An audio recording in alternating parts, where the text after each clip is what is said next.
Hello everyone, welcome back to my channel. आज की video में हम पढ़ने वाले हैं सर्वे मेथड। जैसे कि मैंने आपको पढ़ाया पिछली वीडियो में भी, हम मेथड्स ऑफ साइकोलॉजी पढ़ रहे थे। तो I will show you that page जो कि हम पढ़ रहे थे। तो यस, हम पढ़ रहे थे मेथड्स ऑफ साइकोलॉजी। ये रहा वो टॉपिक जहाँ से हमने स्टार्ट किया था। तो हमने इसमें इंट्रोस्पेक्शन और सेल्फ ऑब्जर्वेशन मेथड पढ़ लिया था। ऑब्जर्वेशन मेथड भी पढ़ लिया है हमने, एक्सपेरिमेंटल मेथड भी पढ़ लिया है हमने, एंड क्लिनिकल मेथड भी पढ़ लिया है हमने। तो ये जो है दो मेथड मेन हमारे रह गए हैं। अदर मेथड में तो बहुत सारे छोटे छोटे मेथड्स आ जाएंगे, और आज हमने सर्वे मेथड पढ़ना है। तो देन हमारा जेनेटिक एंड डेवलपमेंटल मेथड रह जाएगा, वो हम नेक्स्ट वीडियो में पढ़ेंगे। एंड यस, एक और न्यूज़ मैं न्यू सब्सक्राइबर्स को बता दूँ, इस चैनल पे मैं आपको पढ़ाती हूँ psychology for BSc nursing students. तो ये है सेमेस्टर फर्स्ट के स्टूडेंट्स के लिए। तो यस, पढ़ते हैं मेथड्स ऑफ सर्वे मेथड। तो ये रहा हमारा survey method. This method is widely use to obtain the opinion of people in the field of various issues which may be economical, political, social and psychological. तो ये method बहुत widely use किया जाता है, बहुत ज़्यादा यूज़ किया जाता है। क्यों? इनमें क्या होता है, obtained the opinion of people in the field of various issue. यहाँ पर क्या करते हैं, जो ओपिनियन रहते हैं लोगों के, ओपिनियन क्या होता है, विचार, जो थॉट्स रहते हैं लोगों के किसी भी फील्ड में। जैसे इकोनॉमिकल इश्यूज़ को लेकर जो विचार रहेंगे, थॉट्स रहेंगे लोगों के, political issue, social issue, psychological issue, वो सभी यहाँ से लिए जाते हैं इस मेथड में। For example, opinion about new product launch in the market.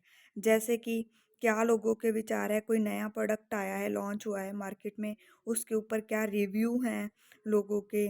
ठीक है, voting trend for political party. जैसे पॉलिटिकल पार्टी देखे तो वोटिंग ट्रेंड में न्यू वोटिंग ट्रेंड आया है, कोई कैसे वोट करना है, उस पर क्या रिव्यू हैं लोगों के।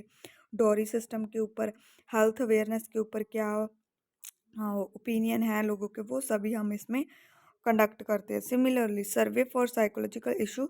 अगर साइकोलॉजिकल इशू देखें तो फीमेल फेटिसाइड, डोमेन्स इन जेंडर, वैल्यूज़ इन अडोलेसेंट, तो ये सभी आते हैं। ठीक है, एंड ये पैराग्राफ आपने लिख देना है एग्जाम में। एंड उसके बाद हमारा आ जाता है to obtain opinion, two techniques are popular. अगर हमें लोगों के विचार, थॉट्स, ओपिनियंस जो भी हम बोल दें वो लेने हैं, तो हमने दो टेक्निक यूज़ कर सकते हैं उनके जो व्यूज़ को लेने के लिए।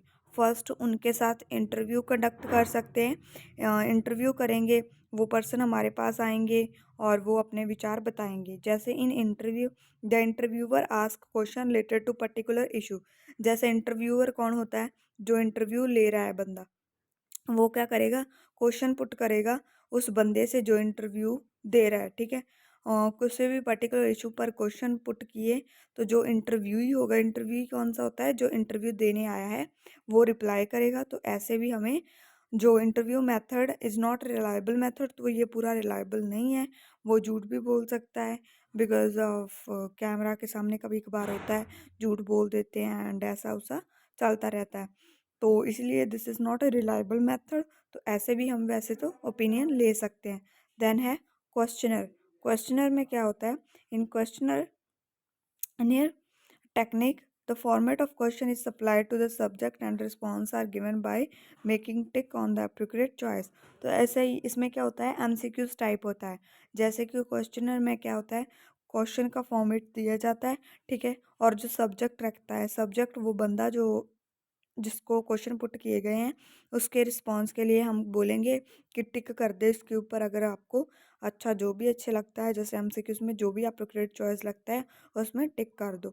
This method also have certain limitations. तो इसमें भी कुछ खामियां पाई गई हैं। ठीक है, in both technique the subject can hide और डिस्टॉर्ट द एक्चुअल ओपिनियन। तो इन दोनों में ही क्या होता है, जो सब्जेक्ट रहता है, जो कि अपने ओपिनियन शेयर कर रहा है, वो सब्जेक्ट है। ठीक है, वो हाइड, छुपा भी सकता है इंफॉर्मेशन को, और कभी कभार गलत भी दे देता है इंफॉर्मेशन। तो उससे भी जो हमारे एक्चुअल ओपिनियन रहते हैं वो क्या है, डिस्टॉर्ट हो जाते हैं। तो वेस्टेज ऑफ टाइम का कारण भी बनता है। तो इसके लिए ज़्यादा एनर्जी भी चाहिए।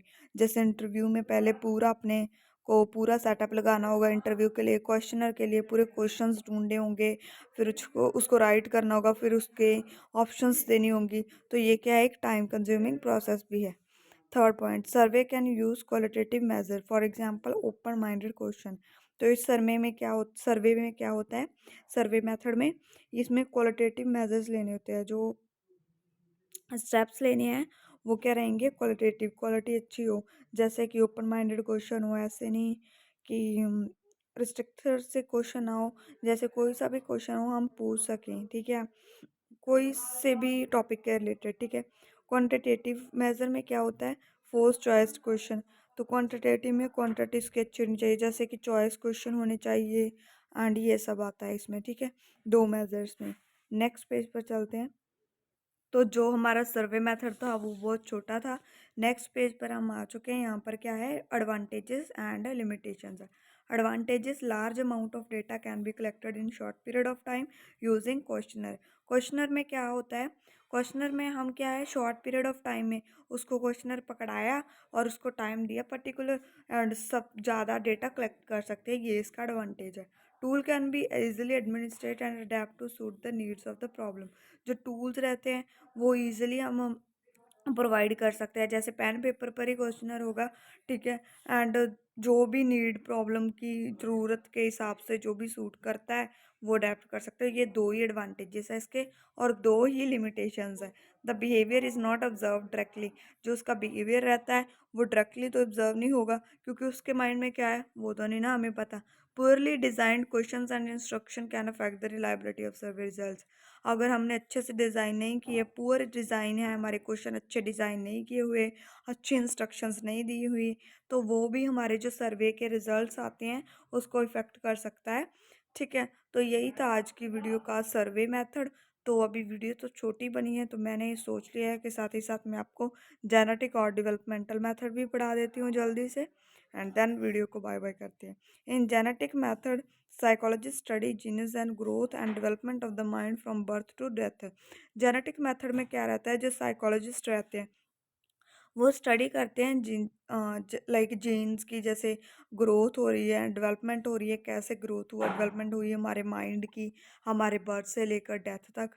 The influence of hereditary and environment in the development of person, जैसे पर्सन डेवलप हो रहा है तो क्या इफेक्ट पड़ता है हमारे जीन्स का हमारे ऊपर, और हमारे इन्वायरमेंट का जिसमें हम रह रहे हैं। And condition favourable and unfavourable for normal and abnormal behaviour. Normal behaviour को कौन कौन सी कंडीशन फेवर करती है और कौन सी कंडीशन अनफेवर में है, ठीक है। अब नॉर्मल बिहेवियर के भी साथ ही साथ वो सभी इसमें आता है। Hereditary and environment both account for the conceptual development of individual. Conceptual development जो होनी है इंडिविजुअल की, कंसेप्चुअल जैसे बेसिक डेवलपमेंट जो रहती है बेस से स्टार्ट होती है, उसमें दोनों ही बोथ रोल प्ले करती हैं, हेरिडिटी भी एंड हमारा इन्वायरमेंट भी।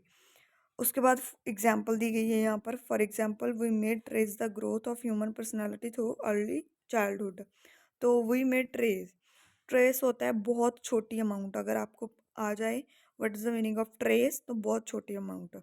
Trace the growth of human personality, तो इसमें जो ह्यूमन पर्सनैलिटी की ग्रोथ है उसकी थोड़ी जो अमाउंट देखने को मिलती है हमारे अर्ली चाइल्डहुड। हमारे चाइल्डहुड से ही पता चल जाता है हमारी पर्सनैलिटी क्या है। Later childhood, adolescence and adulthood. तो लेटर चाइल्डहुड में एडोलसेंस और अडल्टहुड के बारे में, ठीक है। This method can be done in two way, इस मेथड को करने के लिए दो वे चाहिए। First cross sectional study and second one is longitudinal study. Cross sectional study में होता क्या है, in which the children of different age group will study simultaneously. इसमें क्या होगा, जो चाइल्ड रहेंगे डिफरेंट डिफरेंट एज ग्रुप के, कोई 5 ईयर्स का है, कोई 7 ईयर्स का है, तो कोई 12 ईयर्स का है, सभी क्या करेंगे, स्टडी करेंगे एक ही टाइम पर। जैसे एक ही टाइम पर सभी अलग अलग एज ग्रुप ने साथ ही साथ स्टडी करना है, साइमल्टेनियसली साथ ही साथ स्टडी करना है, बट डिफरेंट एज ग्रुप, ना कि हमारे जैसी एज का, ठीक है, कोई हमसे बड़ा कोई हमसे छोटा। लॉन्गिट्यूडनल स्टडी में क्या होता है, in which the same child will be study in different stage of life. तो इसमें रहता है कि जो चाइल्ड सेम है, ठीक है, बंदा सेम है, बच्चा सेम है, बट वो स्टडी कर रहा है अपनी लाइफ के डिफरेंट स्टेज में। पहले वो 5 ईयर में, कभी वो 7 ईयर में, जैसे वैसे। उसके बाद इसके एडवांटेजेस आ जाते हैं। This is more useful method to understand the behaviour from point of view of hereditary and environmental influence. तो जो ये मेथड है वो ज़्यादा यूज़फुल है अंडरस्टैंड करने के लिए हमारा बिहेवियर, ठीक है, पॉइंट ऑफ व्यू अगर हम हेरिडिटरी एंड इन्वायरमेंट से देखें, like influence, like idea of external world से, टाइम, ठीक है, फीलिंग्स, इमोशनल, कॉजिलिटी। तो लिमिटेशन भी इसकी एक है, this method require more time and energy due to innate potentialities and interaction with environment from birth to adulthood. तो इस मेथड में ज़्यादा हमें टाइम चाहिए, ज़्यादा हमें एनर्जी चाहिए, क्योंकि हमारी पोटेंशियल के अकॉर्डिंग कभी कभार हमारी जो इननेट क्या होता है, इननेट होता है जो जन्म से ही हमारी जो पोटेंशियल होती है, कैपेसिटी होती है, तो उससे, ठीक है, कभी कभार ज़्यादा एनर्जी, ज़्यादा टाइम तक हम काम नहीं कर सकते, तो इसलिए ज़्यादा चाहिए। एंड हमारी जो इंटरेक्शन रहती है इन्वायरमेंट के साथ हमारे बर्थ से एडल्टहुड तक, ठीक है। और यही था आज के वीडियो के लिए, 2 मेथड्स हमने कवर कर लिए हैं, और अदर मेथड जो हमारा टॉपिक है वो हम नेक्स्ट वीडियो में पढ़ेंगे, जिसमें 7 मेथड्स को हमने डिस्कस करना है, जो कि बहुत छोटे छोटे मेथड्स दे रखे हैं। तो मिलते हैं नेक्स्ट वीडियो में, till then bye bye, and I hope you all are like video, and मेरा पढ़ाने का जो आपको वे है वो भी पसंद आया होगा। पसंद आया है तो लाइक कर दे वीडियो को, एंड अगर कोई सा भी डाउट है तो जल्दी से जाके कमेंट करें, ताकि मैं जल्दी से जाके रिप्लाई कर सकूं आपके डाउट्स का। तो ओके बाय, मिलते हैं नई वीडियो के साथ और नए दिन के साथ। Bye bye everyone.